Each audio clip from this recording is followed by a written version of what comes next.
Hi, welcome to Monterey's Cooking. I'm Cookin Pisto. I'm coming to you from Monterey's breakwater, folks. And as you can see behind me, there's a lot of things to do here. One of them is scuba divers.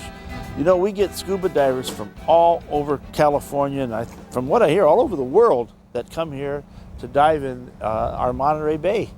You know, being that it's a sanctuary now, you can look all you want, but no takey. But on weekends, this place is just jammed with people. Isn't it beautiful? Behind me, there's seals and sea otters and all this activity. And if we go to our other side, there's Cannery Row, and it's you know, at one time these were all canneries that were canning sardines, and you know, those were a staple in the old days. Everybody had sardines, and now they're back too. So we're trying to popularize them again. I know we serve them in our restaurant. You have to ask for them. But anyway, just thought I'd give you a little shot of Monterey down here early in the morning. Just starting to wake up. The haze is just starting to burn off. Temperature's just perfect. It's one of my favorite places. I grew up here. You know, when I was a kid, I was running up and down this place, being chased by everybody, catching a lot of fish. So these are my stomping grounds. Well, enough talking. Let's go get something to eat now.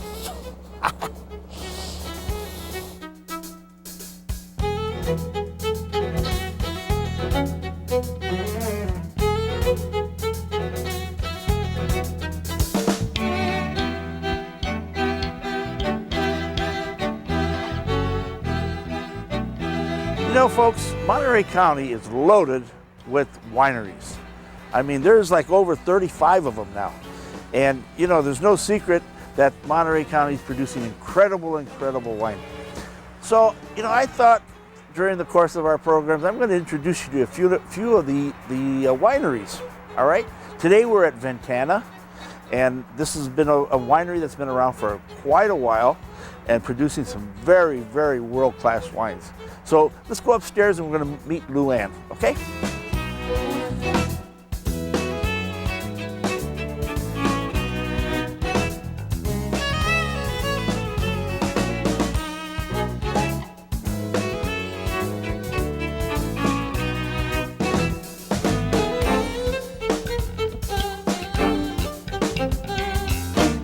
Well, folks, let me introduce you to Doug and Luann Weeder. Doug, Luann, always a pleasure to see you folks. Good morning. These are the owners of Ventana Vineyard. And, you know, give us a little story about Ventana Vineyard. Now, I know you started in '72 and you pioneered a lot of grapes. And the growing, the way you grow them, the way you trim them. And, I mean, you are real pioneers here, both of you.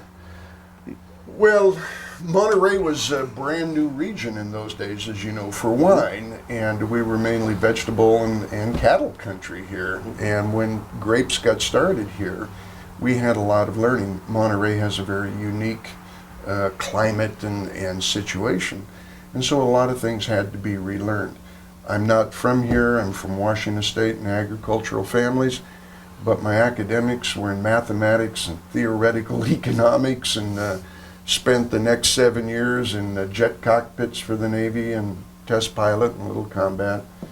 So I basically brought aerospace mentality to viticulture, and a lot of the things that we've developed at Ventana have changed the face of the industry to the better.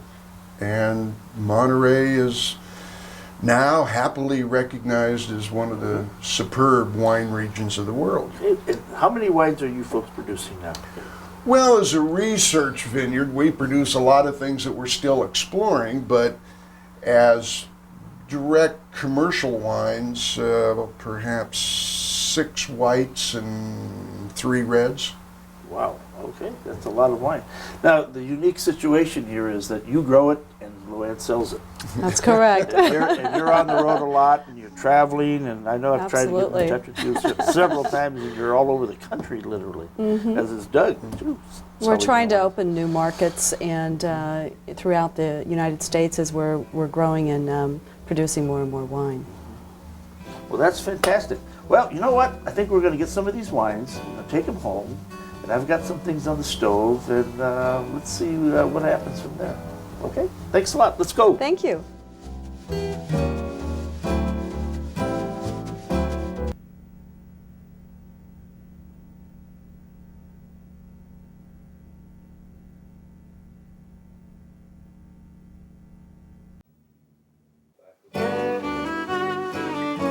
Well, you know what? I always enjoy going to tasting rooms. Believe me. You know, over the years, folks, you know, I do a lot of entertaining, and of course, which I enjoy a lot. One of the favorite dishes that I've done here, and you know, maybe almost every third Sunday of the month, I make a pasta with a meat sauce. Now, this is no ordinary pasta with meat sauce. This is it's a little involved, and I want to show it to you today because so many people have asked me how it's done. It takes a little time, but I'll tell you, the results are absolutely incredible. And if you really love to cook, this is the type of dish that you can make for your family or your friends, and you'll make it over and over and over again. Okay? Now let me show you what my ingredients are going to be. I've got a piece of chuck roast. All right, bone in is okay too. I've got a country style spare rib, real thick and meaty, and I've got spare ribs, pork, and we're using Italian sausage. All right, that have been boiled. Okay, you gotta boil them. All right, and I'll show you why in a minute. Okay, what we're gonna do is you gotta saute everything first to bring out the flavor. If you don't saute it, you just throw it in there, it just does not taste the same. So this has got to be nice and hot. In the meantime, I'm going to get the tomato sauce part going. All right. Now this is, you know, to make pasta sauce, you just can't go grab a can of tomatoes, fry some garlic, and throw it in, and you're going to have sauce. It doesn't work that way. Now you could probably buy the stuff that's already made, but there's a big difference. You know, you've got crushed tomatoes, you got whole tomatoes in juice, you got tomatoes in puree. I mean, there's a whole combination, okay? So when you're making this kind of sauce, you have to start off with something with tomato that's very thin, okay? Because this is going to cook for about 3 hours, because this stuff is pretty tough, okay? These things, when we're finished, this stuff's going to fall right off the bone, okay? Now, let me get my little bottle of oil here. Okay, this is olive oil. And some oil in here. Okay, this is going to be for the sauce. This is for sauteing. We're going to do both at one time. The chopped onion. Measure carefully 2 handfuls.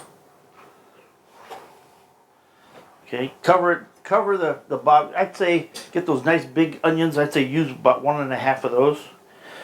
And then get the garlic. Real simple. Now, you know, I remember this happening almost every Sunday at my house, my mom's house, and the smell in the neighborhood.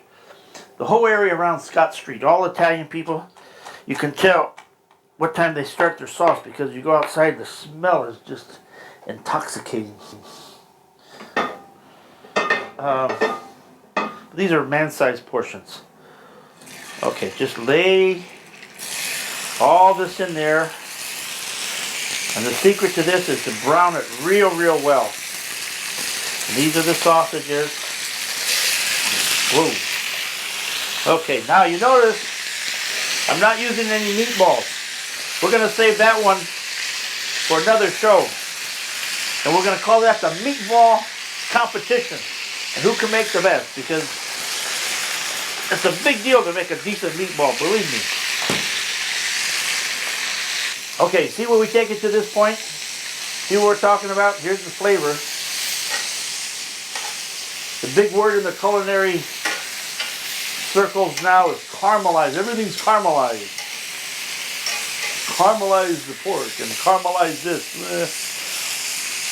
It's always been called browning. that was caramelized. That's okay. Okay, now, you see where this is? Just starting to brown around the, or just starting to caramelize around the edges. Okay, can of tomatoes. These are called number 10 cans. Now I'm using a 6-in-1. These are pretty good. Now 1 can of that.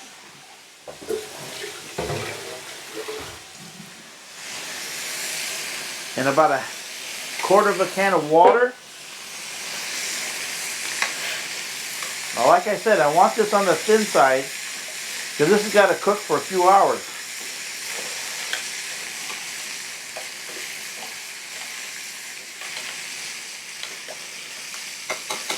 Okay, we got that. Now let's add a little salt, a little pepper, a little hot pepper. I'm going to add the basil now. Just crumble it up. You go like this. Perfect. Now the meat's browning beautifully, right? Right. Look at that.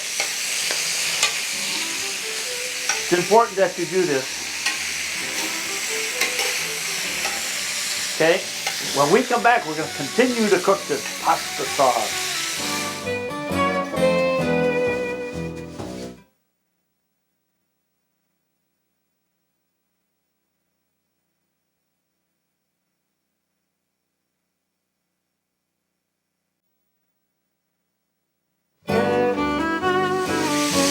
Okay, when this gets nice and brown, what I like to do is I get some good red wine.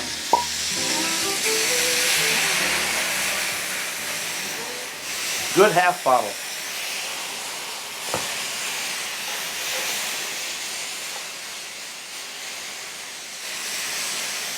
We're going to reduce that down. But right now we're going to put that meat right in this tomato sauce. I put a little bit too much wine. That's okay. We'll reduce it down. Good for the wineries, folks. Gotta help them out. Okay, stuff I want is down here anyway. Okay, now, remember we talked about tomatoes before. You gotta taste it. Tomatoes are not always sweet, folks. Some people don't like real acidy food, and I'm one of them. Okay, that's good. Correct the seasoning, then you can correct it again after. Okay, you see all that nice wine? Now this frying pan weighs about 20 pounds. And unless your wife is a professional wrestler, use 2 hands. It's heavy. Okay. See that? Now, what you do, very important now, stir this up real good. See, you think this is thin, but it's not. You get the lid, you bring this to a boil, and then you put it on very, very low. You let this cook for about 2 or 3 hours, and we'll be checking it, of course, every half hour or so. You give it a shot, stir it so it don't stick to the bottom, and then we'll start thinking about our pasta. Okay?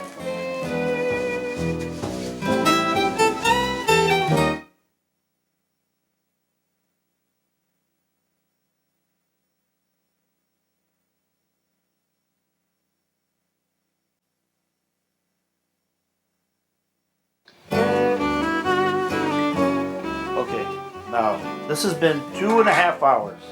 Now look what we have here. Now if you watch a lot of these gangster movies and Hollywood stuff, you know, this is called gravy, it's called tomato sauce, it's called pasta sauce, it's called ragu. We call it plain old meat sauce. Now let me show you what happened to that chuck roast. Oh no, this is the spare rib. Now look at it. Can you see what's happened to that? Look at this. You know how, look at this. You know how tender that's going to be? Now everyone fights over this one. Now, we know this is ready. We go to the pasta. most mistake I see that people make when they make a pasta is they don't put enough salt in the water. You've got to put a lot of salt in the water. Now, this pasta is a penne, which goes great with this. Would I serve a linguine with it or capellini? No, this is not the right kind of sauce for that. Okay, I did know something I did learn something in Italy. Do you know why there's so many pasta shapes in Italy? Anyone know that? Because they eat pasta so much that it made it interesting. Otherwise, they'd be bored. Okay, that's the truth. Believe it? I believe it. Okay, this takes about 7-8 minutes or so. You know, most pasta packages have the cooking times right on the box. They tell you. Okay, this is going to take 7-8 minutes. Okay, what I'm going to do is the pasta's cooked. Okay, you see, pasta's cooked. Taste it.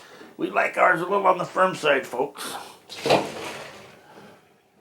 Dump it into the colander. Alright, don't shake all the water off, okay? You want to keep some in there because it cuts the richness of the sauce.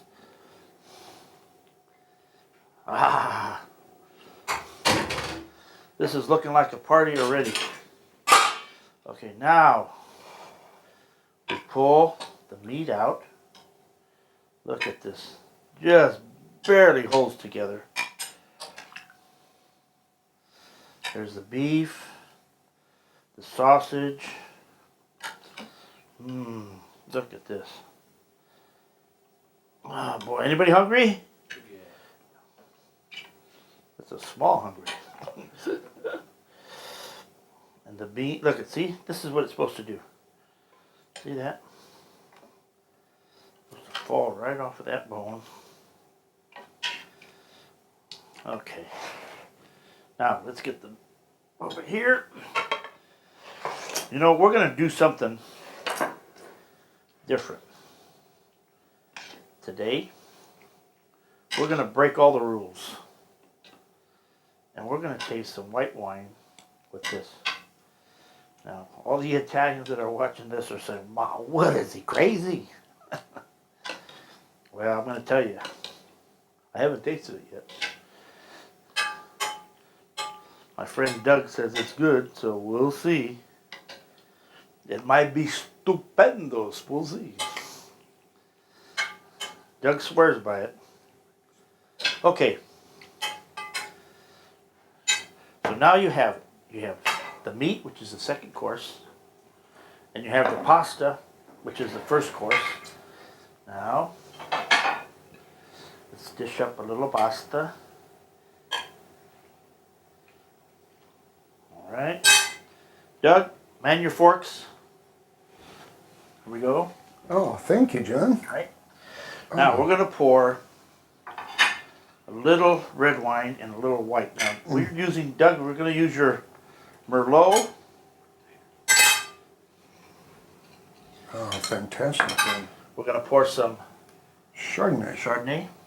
All right. And we're going to see if the Chardonnay works. Now we know the red's going to go beautifully. Now this is, I've used the same one, the wine that we used in the sauce. Well, we can leave the cord on there. That's usually the best move, is to use the same wine that you use in making the sauces. Okay, so now what do we taste first? Oh, I've already snuck a taste. Okay, let's do the pasta. I know it's going to be good. Perfect, John.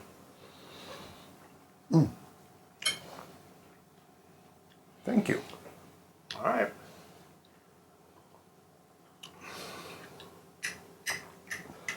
Okay. Now, what do you think of that acid working with the richness of that sauce? Keep in mind, I don't have to agree with them.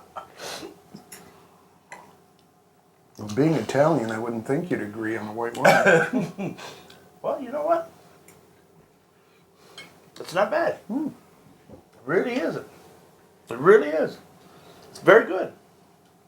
But boy, it brings out the creaminess of the wine, though, doesn't it? Sometimes it's nice to break the rules. You know what? I like to break the rules.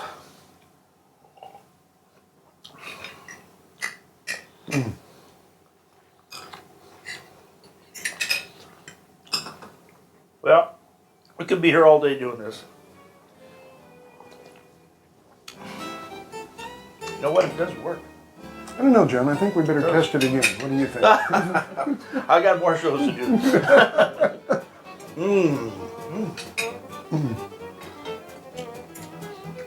Doug, let me give you a piece of this pork. Oh, thank you. Here's a chunk of the beef. No, you're right. It just falls apart. It just falls apart. Look at that. So, folks, I want you to remember Doug is the owner and the wine grower. And Doug, where can we find your wines? Well, we do have a website, ventanawines.com, and in the finer restaurants and retail stores throughout the country. Throughout the country. Okay, very good. Thank you. Thank you, John. All right.